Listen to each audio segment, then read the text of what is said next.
when workers were out on strike, we would call up and see what was going on, see how we can help.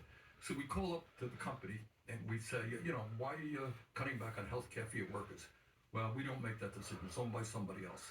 Call up somebody else. Well, we're owned by somebody. You know how it is. It's just these huge conglomerates own the bloody world. And these guys don't give a damn about the needs of work. Who do you think owns these corporations? You remember there was a day where somebody actually owned General Motors or owned Ford. They are now owned by Wall Street firms. You got 3 Wall Street investment firms. BlackRock, you're familiar with BlackRock? They're giant. State Street. Exactly. Yeah. Check it out on Google. They are combined, the 3 of them combined, are the major stockholders of 95% of American corporations. That's not good. From Kentucky. Yeah. And this guy, as I am, is opposed to this war in Iran. Just yesterday, Trump gave a long post about how they're going to primary this guy. And what bothers me is you would hope that there would be respect enough for members of Congress that you can vote your own conscience. You could, represent your constituency. Every district is different in America, but right now, anybody who stands up and says, I disagree with President Trump, bam, you are finished. We're going to primary you. Yeah.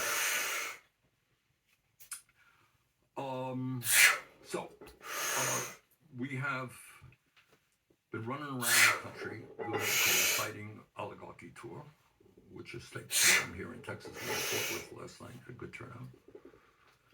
And I think, interestingly enough, Joe, it's not most of the people. We know the people coming out to rallies. Maybe most significant is you needed to stay alive. 2 breadwinners. Yeah, that's the problem. The real problem was financially, it just seemed so difficult for one person to pay for everything. And Exactly. The only way to do it was to have both their parents working. I grew up in Brooklyn before I moved to Vermont, and we lived in an uncontrolled apartment. And I was doing the arithmetic. My dad didn't make much. Well, not the current president. No, but the current government. And people say, taxpayer dollars are going to... But that makes a lot more sense than having billionaires fund elections, which is what you got. So that's the more. So you think there should be, when you get a certain number, you just get a certain allotted amount of money that you could use for your campaign, and everybody gets the same amount? That exists in some places right now. Does it? Where? Yeah. All right. Good. And then I think we declare something like our healthcare system as an emergency and figure out ways that we can do what every other major country on earth does, and that is guarantee healthcare to all people. So one of the things you do is that we need tens of thousands of more doctors and hundreds of thousands of more nurses. Yeah, because you're part of nature. Exactly but right. We're worshiping the almighty dollar. You got it. Above the money. You asked me when I ran for president, one of the interests, it's something else to run for president because you get around, you meet all kinds of people, you learn all kinds of things. And one of the things that I did, we went to a lot of Native Americans. And one of the reasons is, their tradition. $15 is too much. I think he had a sub that he bought for $25. So imagine that's your lunch. So imagine you have to work 3.5 hours just to pay for a sandwich. Imagine how insane that is. It's insane. That's insane. Like, how do you eat? And how do you eat dinner? How do you eat lunch? Joe, how do you eat breakfast? I have talked to people who make 10, 12 bucks trying to. If all of a sudden something comes along that allows them to be more productive, they're more profitable. These machines can work 24 hours a day, 7 days a week. They don't need time off.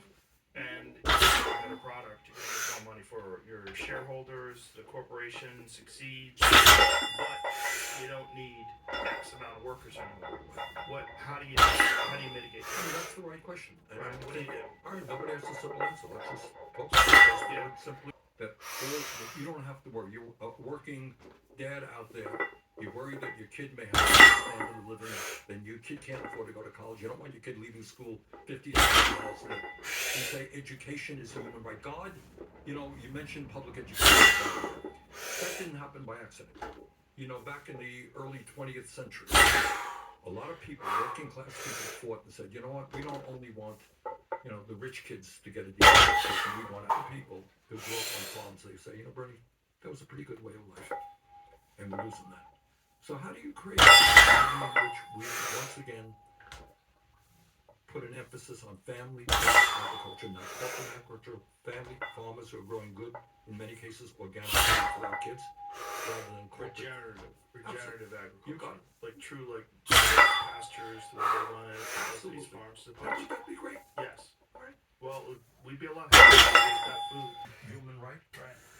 I think we should be saying, with all of this technology, we got to be thinking seriously about lowering the number of hours that people work.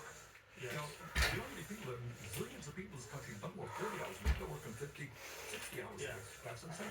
So we can say all of this increased work for productivity. Guess what? You pay for the task.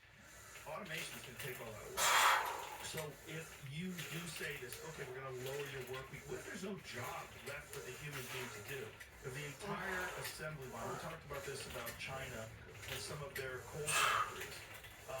There was this video that I watched of this coal factory in China, which is in.